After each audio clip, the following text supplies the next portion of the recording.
También he vivido en Kenia y ahora estoy viviendo en Ámsterdam trabajando como un consultor de Salesforce.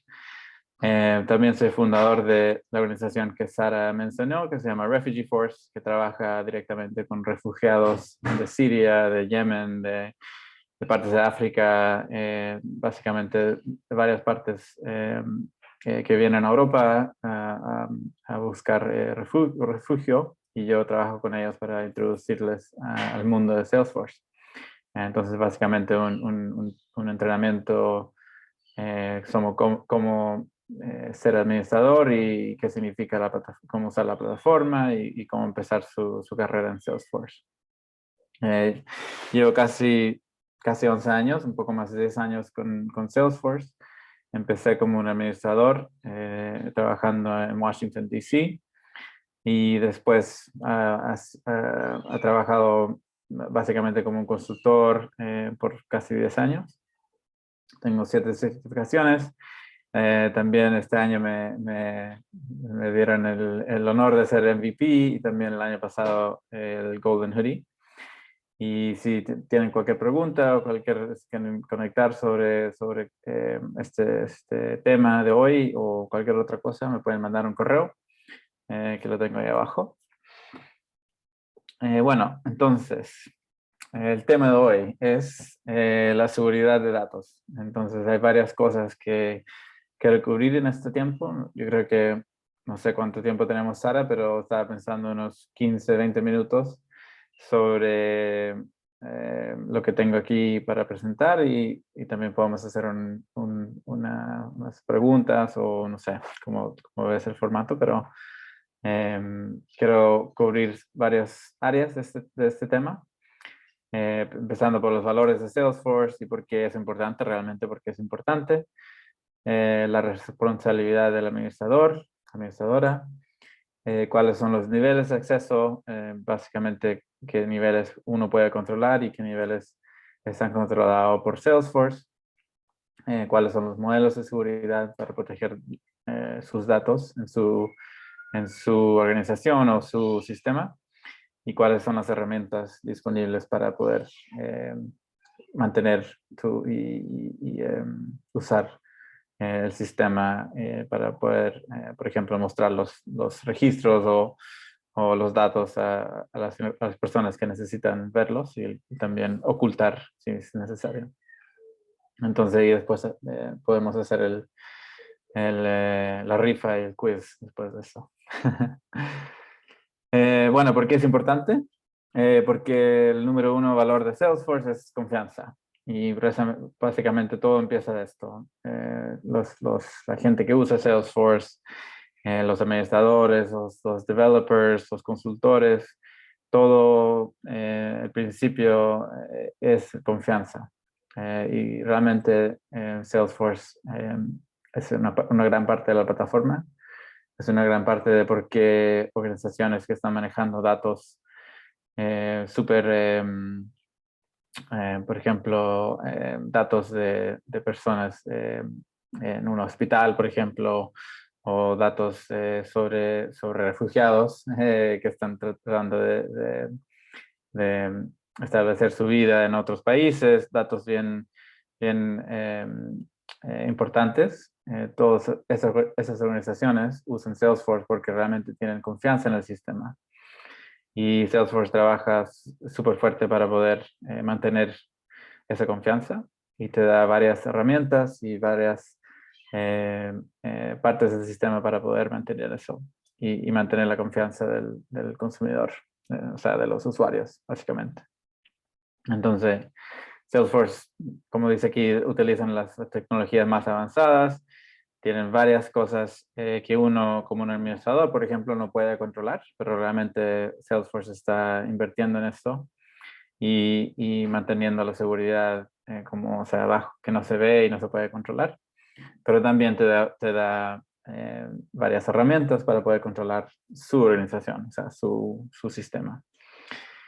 Entonces, por eso es importante, porque todo viene de confianza y todo viene de poder decir, ok, si estoy trabajando en un hospital y pongo mis datos en Salesforce, que realmente van a estar seguros y alguien no va a poder acceder o hacer, por ejemplo, hack el sistema y poder entrar sin que sea alguien desconocido, por ejemplo. Entonces, por eso es súper, súper importante.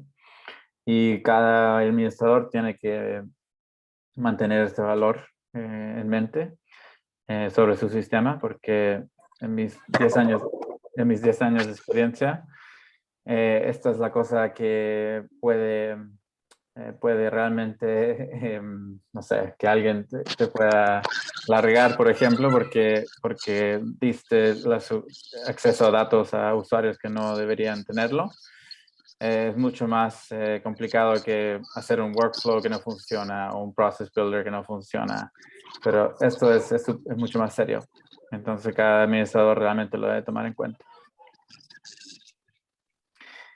Bueno, empecemos con más un principio, básicamente, yo, por todos los sistemas que he visto y donde he trabajado con diferentes organizaciones, que sea sin fines de lucro o que sea una organización comercial, grande, chica, etcétera. Básicamente existen 3 modelos de seguridad, de cómo un administrador debe seguir o quiere realmente mantener la seguridad en su sistema, y un sistema que funciona varias veces por organizaciones que son más pequeñas, que tienen, por ejemplo, 10 usuarios y que es una organización pequeña todos se conocen, por ejemplo. Por lo general, culturalmente en el sistema usan un sistema abierto, que significa que todos los usuarios tienen acceso a ver, crear registros, todos pueden editar sus registros, que es bien abierto en términos de datos. O sea, todos los datos, todos los registros son accesibles a todos los usuarios. Y eso es bien común, especialmente por organizaciones más pequeñas. En el medio hay una organización un modelo que realmente organizaciones más grandes usan, que también es súper común en negocios de 50 o 100 personas, que es básicamente solo lectura. Significa que todas las organizaciones pueden ver los registros de otros, pero solamente las personas que son dueños de esos registros pueden editar esos. Entonces eso yo creo que es como lo más común, entonces para que uno pueda manejar lo que uno tiene que manejar, y sí se puede compartir con sus colegas, pero realmente uno es el dueño de sus oportunidades o cuentas, etc. Entonces eso es yo creo que como lo más común. Y lo más en el otro lado, el otro rango, por ejemplo, es el sistema más privado, que solamente el usuario tiene acceso a sus registros y nada más. Entonces no puede ver las oportunidades o las cuentas de sus colegas. Es completamente cerrado y a lo mejor en este sistema más privado eh, hay jerarquía, por ejemplo, que el presidente o no sé, el director puede ver los datos de la gente que él o ella maneja, pero por lo general cada uno tiene acceso solamente a sus registros. Entonces esto también es bien común, especialmente en organizaciones más grandes, cuando los registros es súper importante poder mantener ese tipo de cultura dentro de la organización. Pero todo depende. Y eso es básicamente los rangos. En lo más abierto a la izquierda, en la derecha lo más privado. Esto es lo que tengo yo que he visto más en donde he trabajado. El otro principio, básicamente cuando uno ya establece su cultura y dice, ok, que queremos tener un modelo abierto o solo lectura, por ejemplo. El principio más importante es comenzar con el acceso mínimo que funcione para la mayoría de personas. O sea, si yo trabajo no sé, con un departamento, solamente manejo mis cuentas y no necesito ver las otras cuentas, entonces si eso realmente es el día a día, Salesforce debería trabajar o sea, seguir ese principio y tratar de mantener el acceso mínimo. para que la gente pueda usar el sistema. Entonces, este triángulo es súper importante y no lo puedo encontrar en español. A lo mejor, Sara, tú lo tienes en otro lugar, pero es básicamente el principio más importante cuando uno empieza a hablar sobre los modelos de seguridad. Salesforce te da varias herramientas que vamos a conocer, que ustedes a lo mejor ya conocen, pero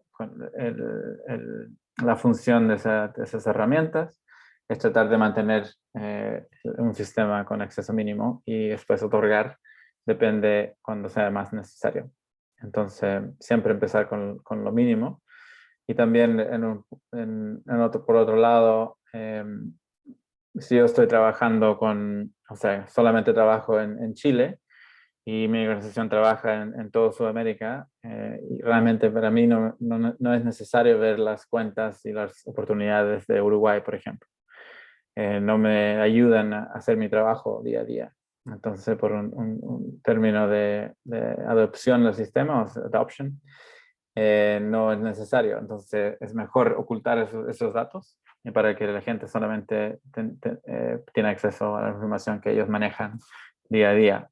O si no, si quieren hacer un informe, por ejemplo, después tienen que aplicar filtros y hacer el trabajo ellos para poder solamente ver la información, los datos que es importante para ellos.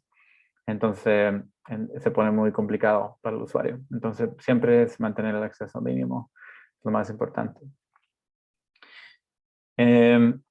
Después de eso, hay básicamente 4 niveles donde uno puede controlar el acceso y controlar los datos que uno tiene para ver o crear, etc. El primer nivel es la organización, que ustedes como administradores están tienen mucha experiencia en esta parte. Y básicamente es mantener los usuarios, manejar las políticas de contraseña, limitar los inicios de sesión, las horas, ubicaciones, manejar los rangos de IP, por ejemplo. Todo eso es a nivel de organización. Y Salesforce, hay varias cosas que uno puede establecer en esa área. Después es acceso a los objetos, o sea, permisos a diferentes objetos, a diferentes campos, no sé, record types, no sé cómo se dice en español, pero record types y todo lo que es metadata. Y Salesforce te da varias herramientas de nuevo para poder establecer estos permisos. Y los más importantes es el perfil y los conjuntos de permisos, los permission sets. Todo empieza desde eso. Después uno puede controlar los campos, o sea, entonces puede tener un acceso más fino, afinar el acceso al objeto si realmente quiere controlar si 10 personas con el mismo objeto pueden acceder a ciertos campos o no. Y después de eso, uno empieza al nivel del registro, o sea, los datos del sistema, y hay muchas más herramientas en este nivel que uno puede manejar para poder restringir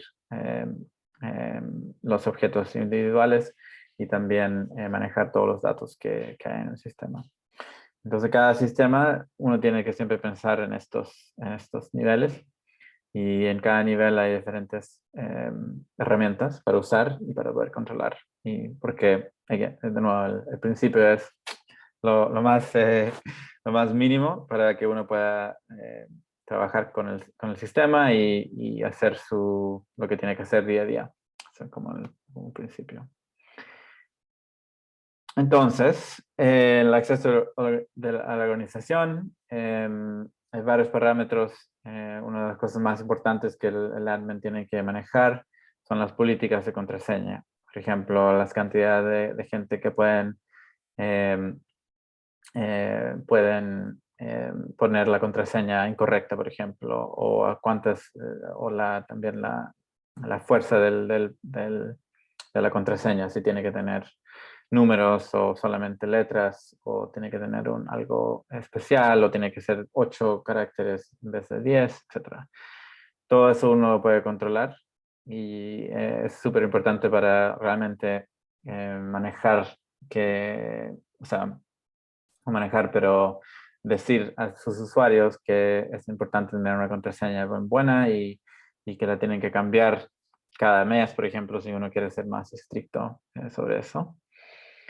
Y también uno puede bloquear a diferentes usuarios, que puede tener diferentes herramientas para iniciar la sesión y establecer rangos, por ejemplo, para poder acceder a sistemas solamente en un rango de IP que uno sea en Santiago, por ejemplo, o en su área, o en su edificio, o en su rango que es más abierto, más a lo mejor en todo Chile, pero uno puede controlar todo eso.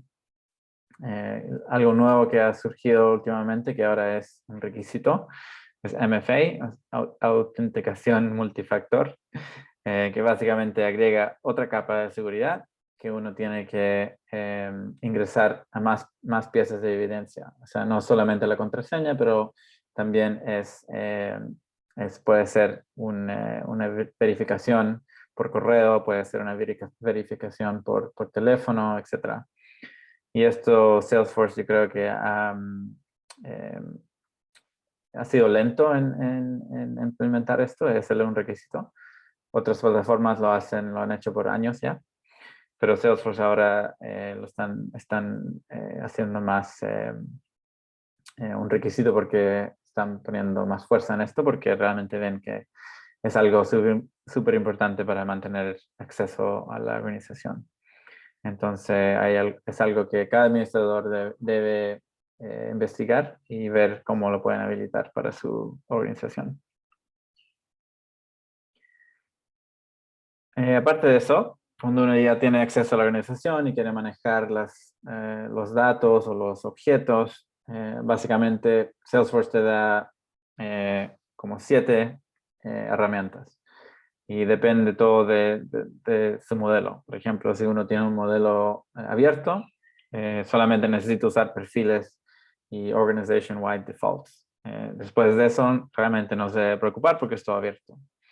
Pero cada vez que tiene que controlar el acceso y o sea, abrir más acceso basado en reglas o basado en criterios o algo más complejo, por ejemplo, uno puede usar varias herramientas como roles, como reglas para compartir, como compartir datos manualmente, grupos y al final Apex, que sería como la última opción para manejar el acceso a diferentes registros.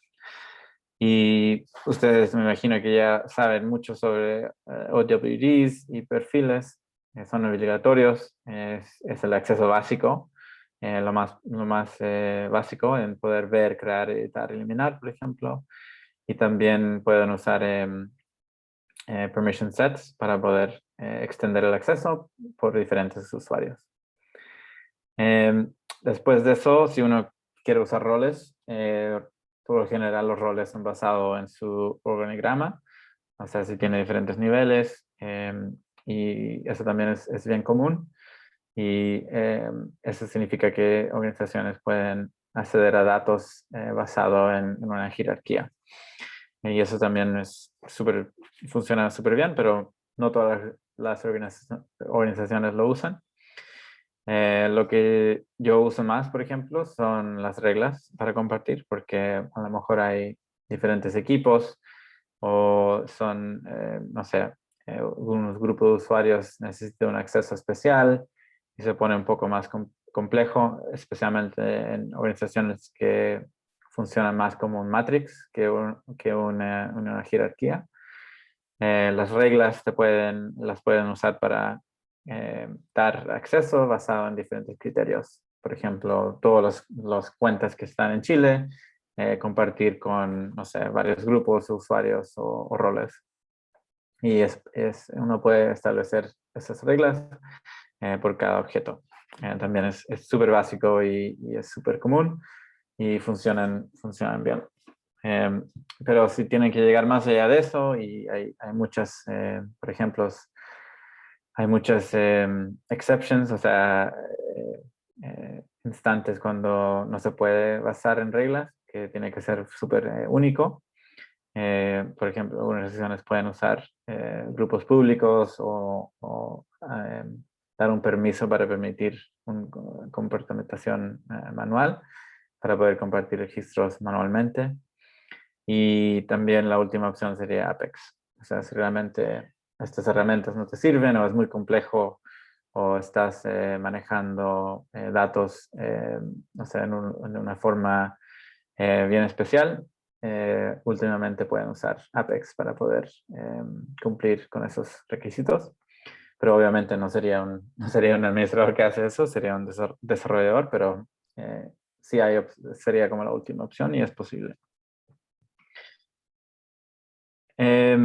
Como ustedes ya saben, los perfiles es lo más básico, lo más importante. Determina básicamente todo el acceso, si uno puede ver el objeto o no, si puede ver, acceder a ver, leer, crear.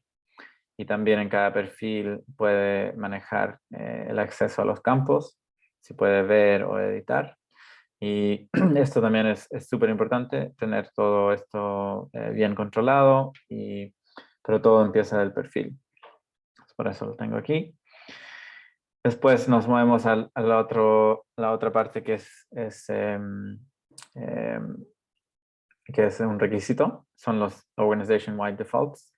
Básicamente cada organización tiene esto en su sistema y es controlado y lo tiene que tener, o sea, no es opcional. Y esto significa que puede controlar el acceso a los datos. Si uno quiere tener una organización abierta, lo puede hacer todo público. Y si quiere tener una organización, un modelo más restringido, lo puede poner todo a privado, que significa que todos los registros, no sé, cuentas o contactos, solamente lo puede ver el dueño. O, por ejemplo, el dueño más el jefe del dueño basado en la jerarquía. Y esos son los dos, o sea, perfiles y OWD son los dos que son son súper importantes porque son requisitos. Después de eso podemos usar roles, podemos usar cosas más allá para manejar, depende de su organización. Como lo mencionaba, si tiene una organización con mucha jerarquía, puede usar roles, funcionan súper bien para ese caso.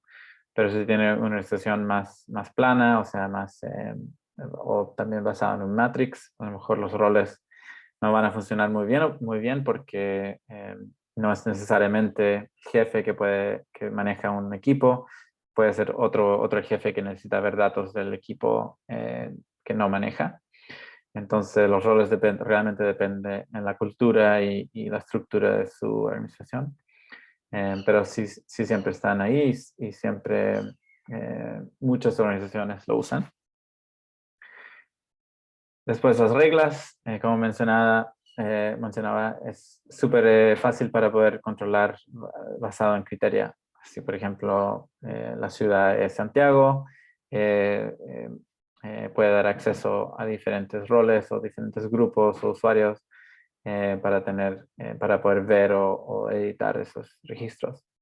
Y esto te da un poco más de flexibilidad para poder basar su modelo en diferentes reglas o ocasiones y los datos que hay en ese objeto.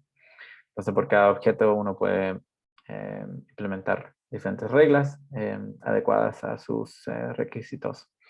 Y a mí personalmente me gustan estas reglas y es lo que uso más. Em, porque también son bien fáciles de manejar.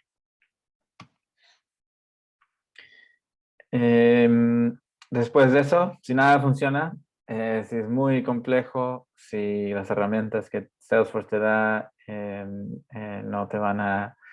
no van a lograr el requisito, uno puede usar Apex y por eso en este modelo hay diferentes objetos bajo que uno realmente no ve, pero se pueden usar se pueden acceder usando la API, que uno puede básicamente crear registros en estos objetos para poder compartir las cuentas o contactos, por ejemplo.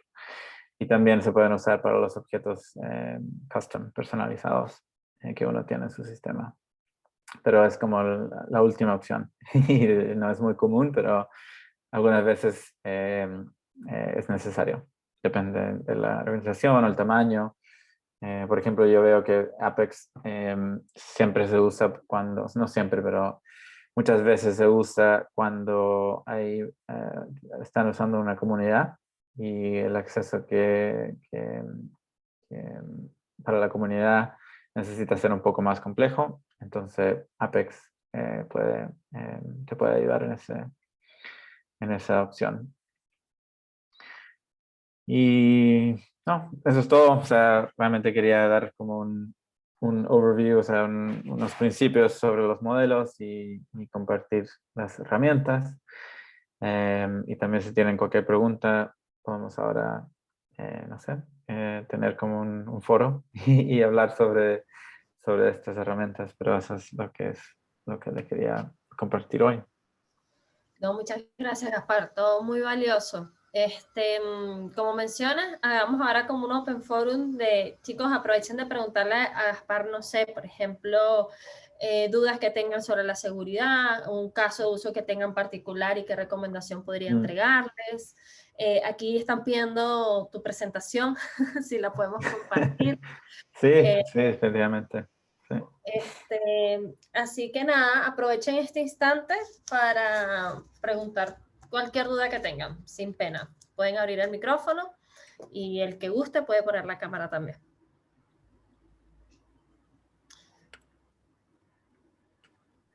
Aquí tenemos una Hola. pregunta. ¿Aló? Hola, Dale. Sara, ¿cómo estás? Gaspar. Sí, lo que pasa Hola, es que no pude escuchar bien. Hola, Gaspar, ¿cómo estás? hola, Un bien. gusto. Sí, lo que pasa es que no pude escuchar bien la parte de los accesos utilizando Apex. Entonces quería que me explicaras nuevamente en qué casos puntualmente se requeriría que se utilice código Apex. Sí, o sea, el principio es que son los casos cuando básicamente todas las otras herramientas no son adecuadas. Es como la última opción. El caso que yo lo veo más es en las comunidades, cuando uno necesita acceso a registros y las herramientas de la comunidad, por ejemplo, no funcionan o no son suficientemente complejas. Pero esto en Apex significa que necesitas crear unas clases para poder crear registros en un objeto que maneja el acceso a los datos. Entonces, esto puede ser basado en reglas, en cambios a datos, en cualquier cosa, porque es Apex. Entonces, tienes acceso a toda la plataforma. Entonces, cualquier instante que significa que alguien necesita tener más acceso o menos acceso, puedes codificar eso y básicamente lo que hace es que Apex crea un registro en este objeto que se llama, por ejemplo, account share para las cuentas o contact share para los contactos. Entonces, eso es lo que está pasando, pero no es tan fácil de manejar, porque si usas este modelo y esta herramienta, significa que cada vez que hay una nueva regla en su organización o algo cambia, tiene que modificar nuevamente esos datos, o sea, esas Apex classes. Entonces, por eso es como la última opción. Ah, ok, muchas gracias. Otra pregunta más, lo que se refiere, hay una parte que yo he escuchado, la verdad es que no recuerdo si la mencionaste, eh, creo que son los permisos manuales, no sé si tengas conocimiento de eso, si nos puedes explicar también en qué casos se podría hacer ese tipo de permisos. Sí, los permisos manuales en Salesforce Classic se usaban mucho, pero no sé, como 3 o 4 años cuando empezó Lightning, no se podía usar. Y ahora, nuevamente, este año empezó el manual sharing, o sea, el acceso manual que se puede utilizar en Lightning. Entonces, están empezando a surgir un poco más. Pero el caso es, eso es cuando uno quiere, o sea, tiene un modelo y tiene acceso a todas las cuentas pero hay un instante cuando uno necesita una exception, o sea, algo que no cae dentro del modelo. Entonces puede manualmente, un usuario puede transferir o compartir un registro con una colega. Y eso significa que puede, cuando lo comparte, puede decidir si ese colega solamente lo puede ver o editar, etc. Y básicamente le estás dando el poder al usuario. Entonces, por eso significa que es un permiso. Se llama transfer record, o sea, transferir registro, que es un permiso que le das al usuario para poder hacer eso. Y con cualquier registro que ellos son dueños, pueden compartir con cualquier otro usuario. Entonces, por eso es un poco complicado, porque como un administrador, si le das el permiso, no puedes controlar a cuáles registros esa persona elige usar esto. Solamente tienen el permiso para todo y lo pueden compartir como ellos quieran. Pero sí, eso puede funcionar muy bien, por ejemplo, si una persona está trabajando con una cuenta y después se va de vacaciones o no sé, está enfermo ese día, está trabajando con un caso y está enfermo ese día, lo puede transferir a su colega para que ellos tengan acceso a toda la información de su registro. Ok, muchas gracias, Gaspar. Perfecto. Tenemos una pregunta aquí en el chat, Gaspar, que es de María Fernanda, que específicamente si hay alguna sección con los perfiles para community. Perfiles para community están solamente, o sea, en Salesforce o en la presentación. En Salesforce, creería En que. Salesforce no, están todos los perfiles están en el mismo lugar, en perfiles, que sea community o no. Ok, no sé si esa era la pregunta, María Fernanda, si la entendimos bien. Creo que no. No. Por el Organization by Default. Sí, eso sí, porque si básicamente hay un acceso interno o externo, y externo significa los communities. Entonces, por los organization-wide defaults, cuando uno maneja el acceso a las cuentas, por ejemplo, puede elegir un acceso interno y también para externo. La única cosa es que el acceso interno tiene que ser más, o sea, más libre, siempre más libre, más abierto que el acceso externo, pero sí se puede manejar para los dos, por cada objeto. Ok, perfecto. Tenemos una pregunta de nada, María. Claudio quiere hacer una pregunta. Puedes quitar el micrófono y siéntete libre de hacerla. Hola Gaspar, hola Sara. Mira, la verdad es que mi pregunta estaba como asociada a lo que preguntó recién María Fernanda con respecto a las comunidades. Y mi duda era asociada a las funciones como se asignan a través de la comunidad para generar acceso externos a través de estos perfiles. Sí, se pueden usar los organization-wide defaults, pero las comunidades es un poco más complejo porque depende de la licencia. Entonces, si uno tiene una licencia Community o Community Plus, depende qué tipo de acceso se puede dar. Por ejemplo, cuando uno tiene un Community Plus, puede usar lo que se llama sharing sets. No sé cómo se dice en español realmente. Sí. Pero esos sharing sets es básicamente como una forma de otorgar acceso solamente para la comunidad. Y eso es súper importante. Y sí, entonces todo depende de la licencia. Claro. Y parte de esa pregunta es que si el modelo es privado de la organización, en ese caso ya tendríamos que en una comunidad trabajar con Apex necesariamente, ¿verdad? Como para poder compartir los registros con usuarios que...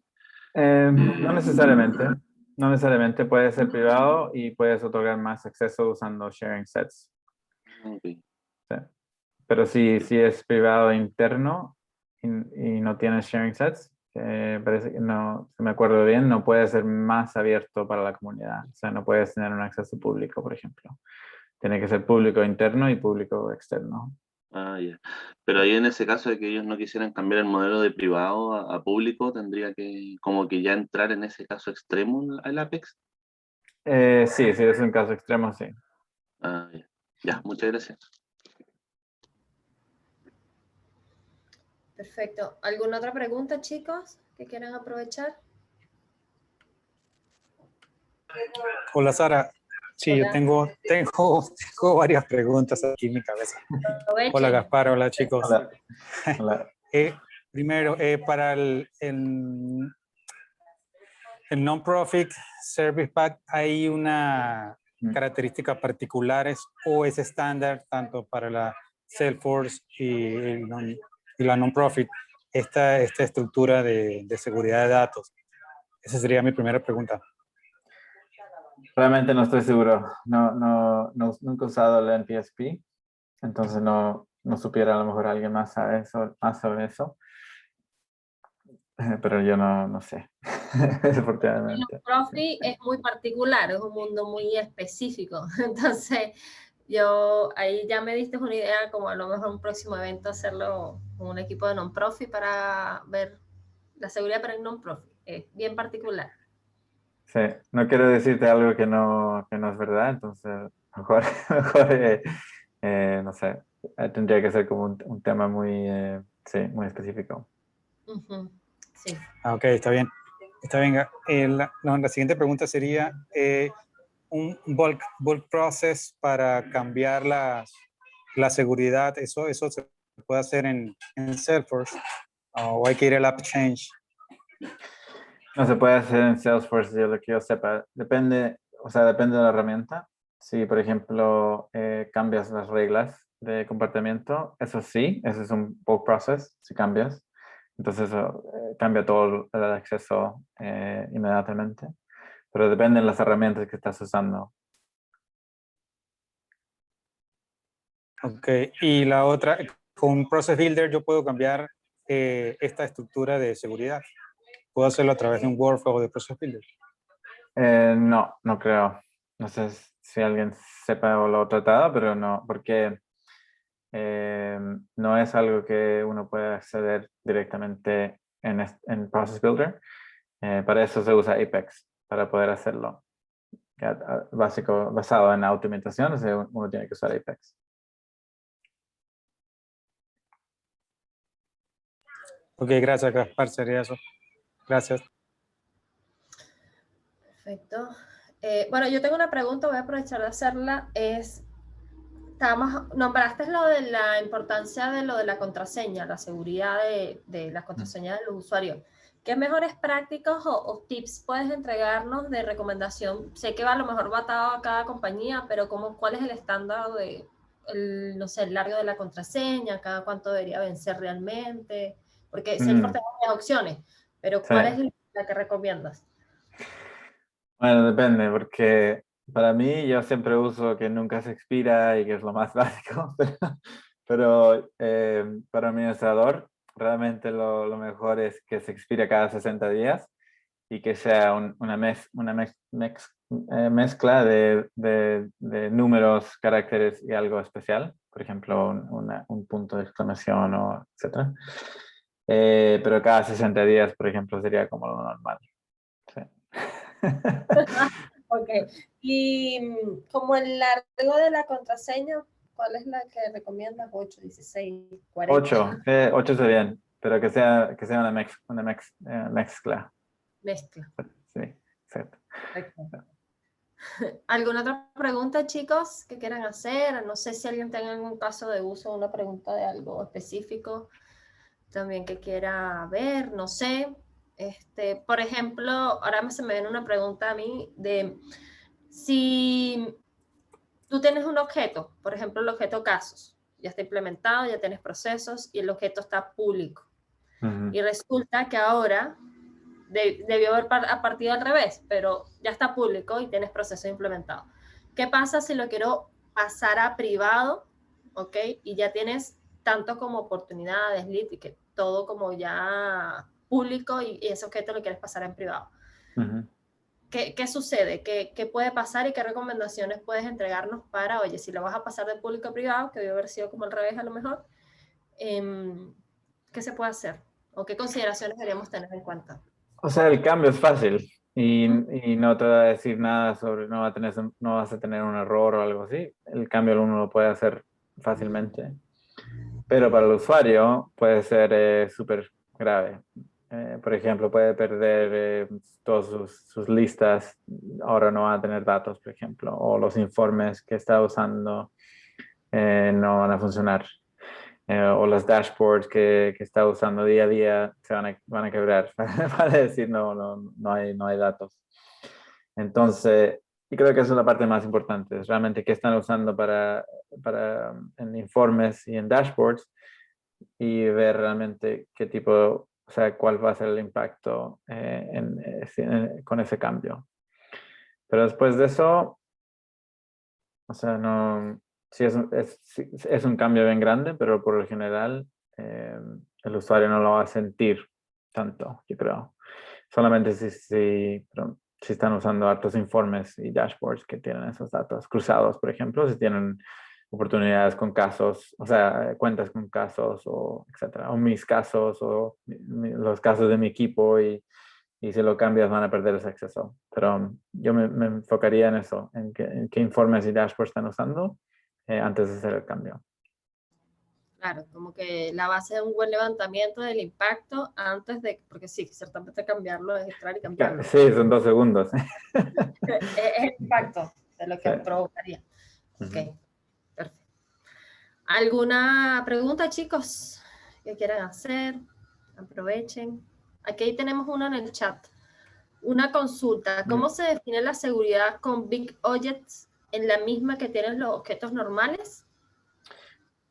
Eso realmente no estoy seguro porque yo creo que cuando uno está usando Big Objects, todos los usuarios pierden el acceso a esos Big Objects. Solamente el administrador tiene acceso. Pero eso es lo que pensaba yo, no sé si ha cambiado. Pero o sea, el punto de los Big Objects es que los usuarios realmente no lo pueden acceder. No pueden hacer informes sobre Big Objects, es solamente algo que el administrador puede hacer. No sé si alguien lo ha usado más recientemente, porque varios años que no lo ha usado, entonces a lo mejor ha cambiado. Pero eso pensaba yo, que básicamente pierden el acceso.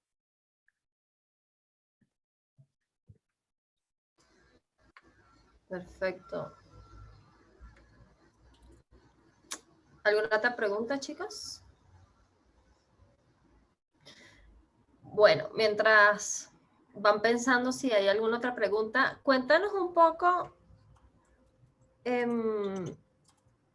cómo creció Refugee Force, cómo profundizar más cómo nació esa idea, cómo partió, no sé cuánto tiempo le dedicas al programa, que entiendo ha crecido muchísimo.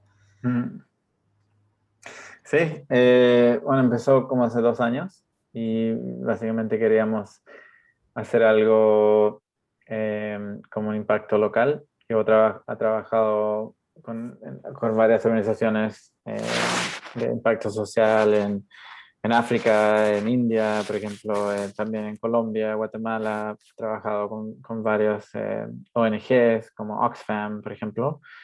Hasta he hecho una implementación con una clínica en Santiago que trabaja a través de Chile con gente que tiene problemas con adicción a drogas. Y básicamente queríamos hacer algo aquí local, o sea, cuál es un problema social, algo difícil que impacta la vida de mucha gente aquí en Europa. Y el tema de refugiados es bien alto en esa lista, por ejemplo.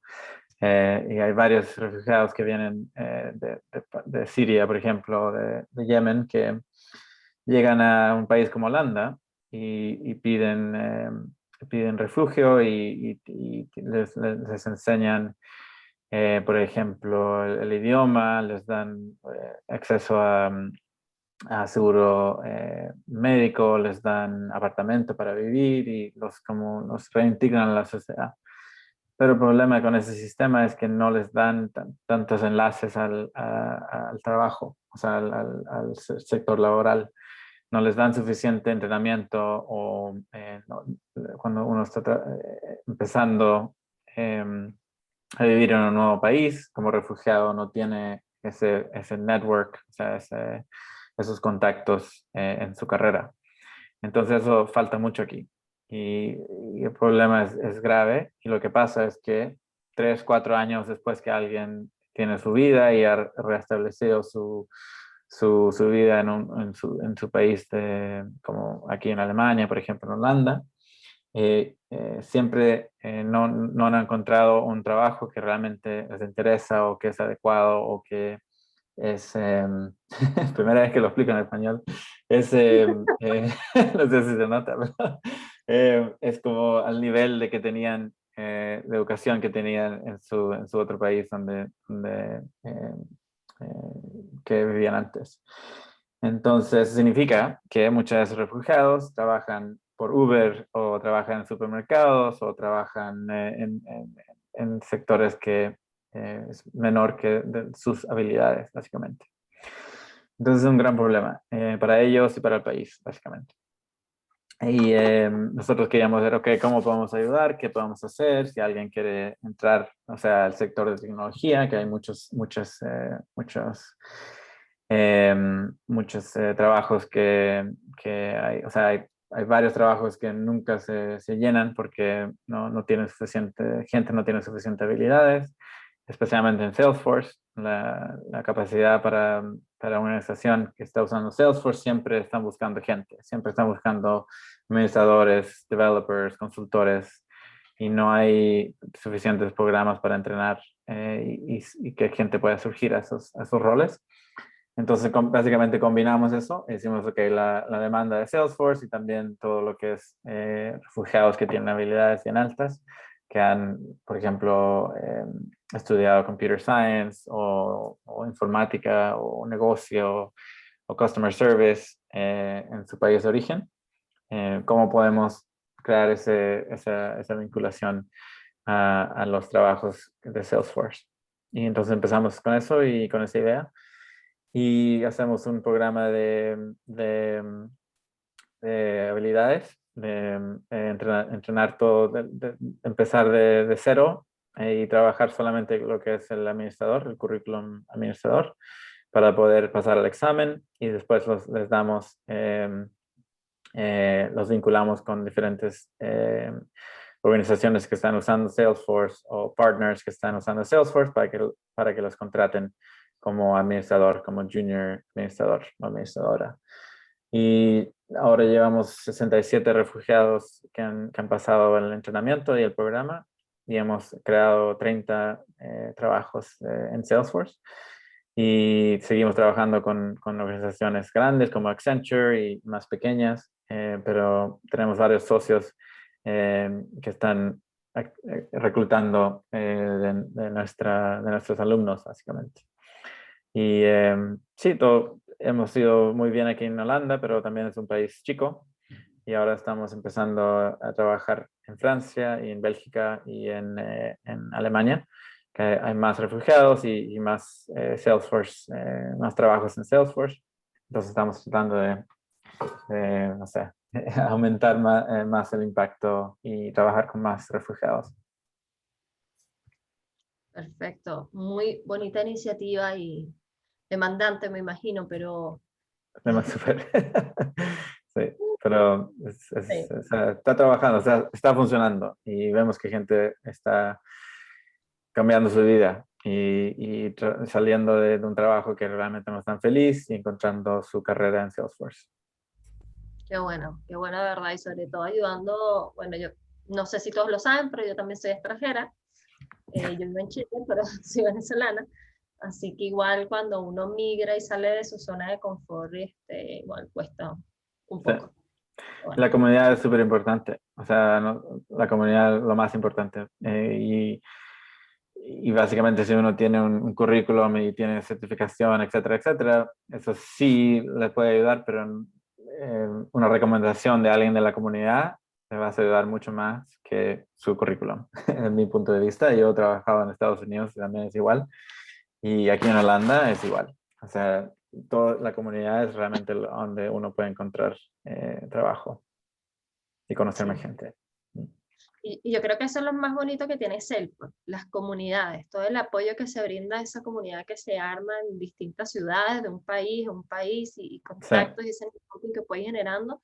Y creería que a lo mejor también, que es muy positivo el conseguir el trabajo, obviamente, el networking que genera, pero todo ese acompañamiento y ese apoyo constante de querer enseñar, de querer compartir conocimiento y aprender cada día más Salesforce y todas las ventajas que te da Salesforce, es creo que una de las cosas más potentes que tiene incluso Salesforce. Sí, Aparte de todas sus tecnologías, pero es en comunidad.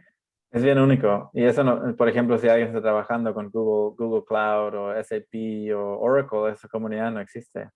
No tienen este tipo de aprendizaje, como tú lo dices, de gente que realmente está trabajando para mejorar su conocimiento, para compartir best practices, mejores prácticas.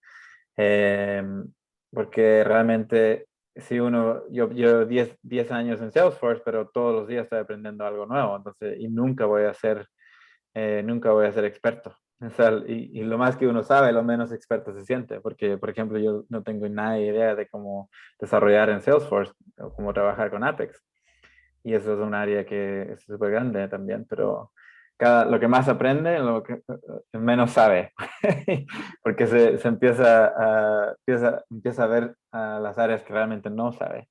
Entonces, siempre hay espacio para aprender. Es muy amplio el mundo de Salesforce, muy, muy amplio, y a veces tú puedes ser, no sé, eres admin o eres dev, y a pesar que seas admin o dev nada más, es difícil que nada más en ese mundo sepas todo. Sí, exacto. Es imposible, básicamente. Y cada organización es diferente. Entonces, cada organización usa Salesforce diferentemente y hay varios casos que uno nunca ve y nunca existen en su día a día porque no los conoce. Exacto. Yo creo que la base es conocer las mejores prácticas y la base de cada tema que maneje, pero obviamente implementarlo, como tú dices, un cliente es un mundo distinto. Lo que Sí. te funciona acá puede que acá no te funcione igual porque sus reglas son distintas, pero sigue siendo un organization by default, siguen siendo perfiles, pero es distinto. Sí, Bueno, exacto. Sí. no sé si alguien tenga alguna otra pregunta que quiera realizar. Va a ser conocer un poco más. Dale. Yo tengo una, Gaspar. No, vemos el oso. Eso no sé si sabemos si eres el oso o eres yo. El oso, Cody. Gaspar, una pregunta con tu programa. ¿Cuántas horas de capacitación le das a estas personas refugiadas? El programa ahora son 120 horas en la aula, o sea, en la clase. Son 3 días a la semana por 8 semanas. Ok. ¿Y crees que una persona que no tenga conocimientos tanto en el área administrativa, o sea, administrativa no, que sepa de desarrollo o esté enlazada a esa área, puede ser un administrador y empezar desde cero? Realmente en el principio no creía. Pensaba que íbamos a tener como una pirámide, que íbamos a empezar con 10 personas y solamente 1 o 2 personas realmente lo iban a captar. Pero de hecho, después que he hecho este programa y seguido este currículum, he visto que es posible, que gente puede certificar, pasar el examen, realmente entender el sistema, la plataforma en ese corto tiempo.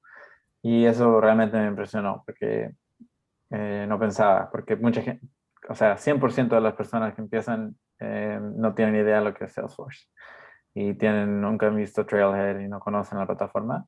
Y 120 horas después, con harto empuje que les doy yo, también harta tarea, etc., pueden pasar el examen y pueden empezar y en un trabajo, porque todos esos trabajos pasan las entrevistas, pasan los exámenes que les dan las empresas para poder reclutarlos, etc.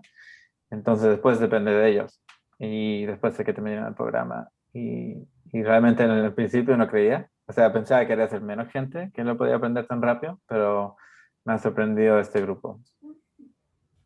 Ok, muchas gracias, Gaspar. Así. Hola. Ahora, Uy, no, perdón. dale, Miriam. ¿Quién habló? No sé. Sí, bueno, primeramente felicitarte, Gaspar, por la iniciativa que estás brindando. Es muy buena, la verdad. Y bueno, aquí justamente estaba con mi hermana y también, como le comentaba también a Sara, también tengo un amigo. O sea, el mismo caso, son dos personas que realmente no tienen idea de lo que es Salesforce. Y como tú dices, es muy probable que puedan dominar la herramienta, pero yo te preguntaría a ti, según ya con la experiencia que has tenido de guiar a estas personas, una vez que ya pasan la etapa de aprendizaje, ¿qué recomendaciones das para que puedan conseguir un trabajo, puedan ya irse desenvolviendo solos, ya lo puedan ver en vivo, ya Salesforce como tal, como un trabajo? ¿Qué recomendaciones nos das y qué experiencia nos das? Sí, o sea, lo más importante es tener experiencia con un sistema real. O sea, Trailhead, si puedes tener, no sé, 200, 300 badges, no significa que puedes trabajar con gente, que puedes trabajar con gente que se está pidiendo una solución o pidiendo algo para el sistema, o etcétera. Entonces, por ejemplo, muchos de nuestros eh, alumnos, por decir, hacen un voluntariado. Justo después que terminan y pasan el examen, van a trabajar con una organización en un sistema con un consultor senior o más avanzado, por ejemplo, para poder aprender realmente qué es Salesforce día a día, qué significa manejar datos, qué realmente cómo funciona, cómo trabajan con, no sé, con gente que se está pidiendo 10 cosas a la misma vez. Entonces, todo eso solamente lo puedes aprender por experiencia. Si tienes 10, 20 certificaciones, no significa que realmente puedas trabajar con gente y armar un sistema que realmente funcione. Entonces, lo más importante después de pasar el examen, yo creo, y llegar a un nivel cuando uno se siente cómodo con los conceptos y la teoría del sistema, es buscar lo más antes posible una experiencia real. Y si eso significa un voluntariado o algo que no has pagado, yo creo que realmente te va a ayudar antes de tener un trabajo tiempo entero, por ejemplo. Ok, muchas gracias.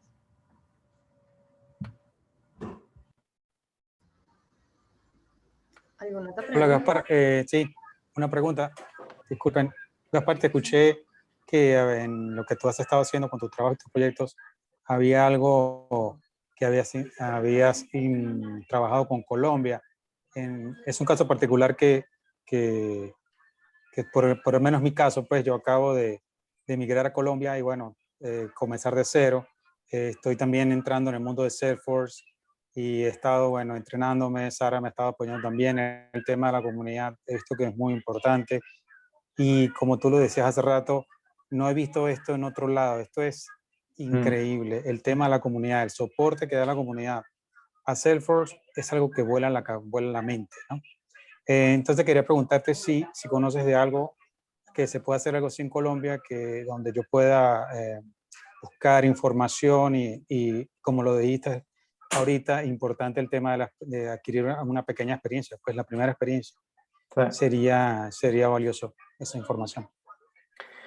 Sí, o sea, hay varios grupos, me imagino, comunidades que están trabajando en Colombia en Salesforce, porque en Colombia es bien avanzado Salesforce, yo creo. Es más, en Brasil también es súper avanzado, Uruguay también. Entonces, no sé si, Sara, si tienes como un listado de los otros grupos usuarios en otras partes de Sudamérica, pero me imagino que deben haber en Colombia. Sí, sí hay, en Colombia específicamente, la comunidad que veo, puedo estar equivocada, pero que veo según el Tribulation Community que se mueve más, es la de desarrollo, no la de admin, pero ahí, Will, si quieres revisemos porque tengo varias personas allá que podríamos hacer un contacto a ver si sale algo. Sí, que trabajan en Salesforce y ver si hay un voluntariado. Y también gracias. Porque en México también Salesforce es muy avanzado. Y por el tema de idioma, o sea, pueden hacer un voluntariado remoto, no tiene que ser en persona. O sea, el mundo ya ha cambiado, ¿no es cierto? Entonces, si están en la misma zona de tiempo, realmente pueden buscar voluntariados o un poco de experiencia en varios lugares en Sudamérica, o sea, en Latinoamérica. Claro, podríamos evaluar hasta Chile. Sí. Veamos ahí. Ahí después Will te contacto.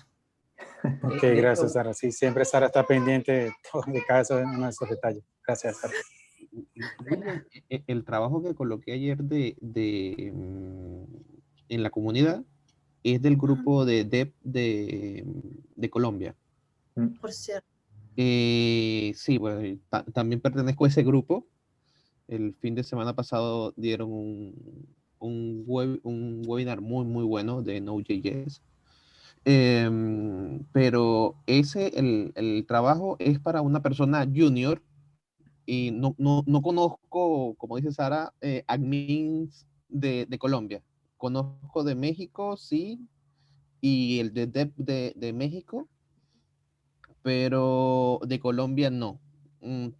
Pero podrías optar por ese, a ver si lo que están diciendo, lo que están pidiendo cuadra con tu perfil. No sé si lo lograste ver ayer.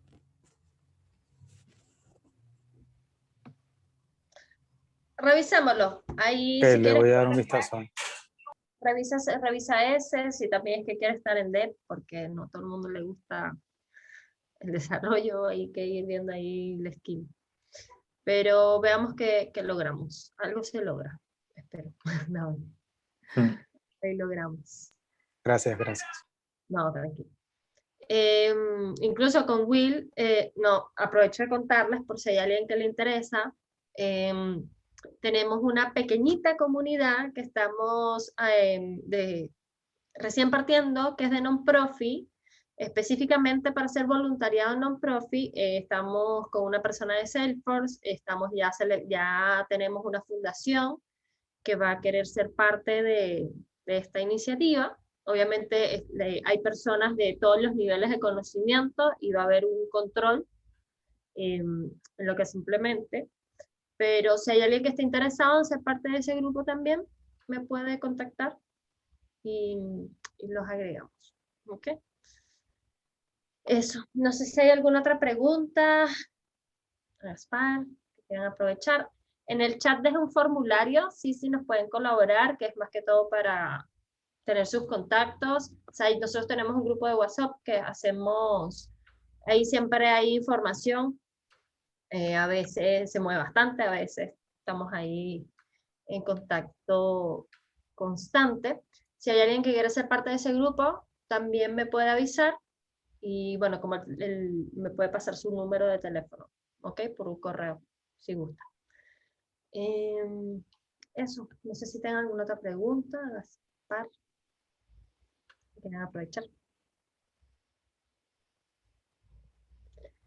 Si no, entonces quiero agradecerte, Gaspar, de verdad, por tu tiempo. Muy valiosa la información que nos estás entregando. Importante siempre estos Open Forums después al final, que podamos hablar de muchos temas, son bastante valiosos.